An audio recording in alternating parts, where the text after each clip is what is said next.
नमस्कार दोस्तों, आप सभी को दीपावली की हार्दिक शुभकामनाएं। ओम महालक्ष्मी नमो नमः। दीपावली की पौराणिक कथा के अनुसार एक नगर में एक साहूकार रहता था। उस साहूकार की एक बेटी थी। उसने देखा कि लक्ष्मी जी पीपल के पेड़ से निकलती है। एक दिन माता लक्ष्मी उस साहूकार की लड़की से बोली कि मैं तुम पर प्रसन्न हूँ, इसलिए तुम मेरी सहेली बन जाओ। साहूकार की लड़की ने कहा, मैं अपने माता पिता से पूछकर बताऊंगी। उसके बाद माता पिता की आज्ञा पाकर लड़की माता लक्ष्मी की सहेली बन गई। महालक्ष्मी जी उससे बहुत प्रेम करने लगी। एक दिन लक्ष्मी जी ने साहूकार की लड़की को भोजन का निमंत्रण दिया।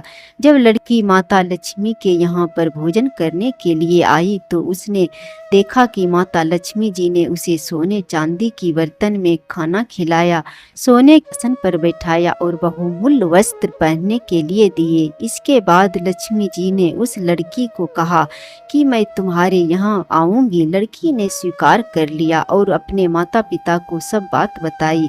इस बात को सुनकर उसके माता पिता बहुत ही प्रसन्न हो गए, लेकिन लड़की उदास होकर बैठ गई।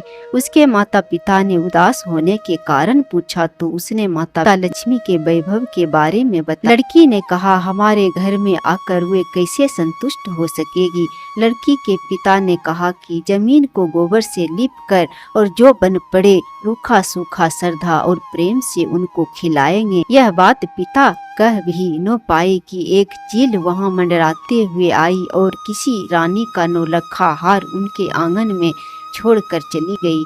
नौलखा हार देखकर साहूकार बहुत ही प्रसन्न हुआ। यह देखकर साहूकार की लड़की बहुत प्रसन्न हुई। उसने उस हार को बेचकर लक्ष्मी जी के भोजन का सारा इंतजाम कर लिया। इसके बाद वहां श्री गणेश जी और लक्ष्मी जी वहां आ गए। लड़की ने उन्हें सोने की चौकी पर आसन दिया और महालक्ष्मी जी और गणेश जी को बड़ा प्रेम से भोजन कराया। लक्ष्मी जी और गणेश जी के कृपा से साहूकार के घर सुख संपत्ति से भर गया। कथा संपूर्ण हुआ। जय महालक्ष्मी।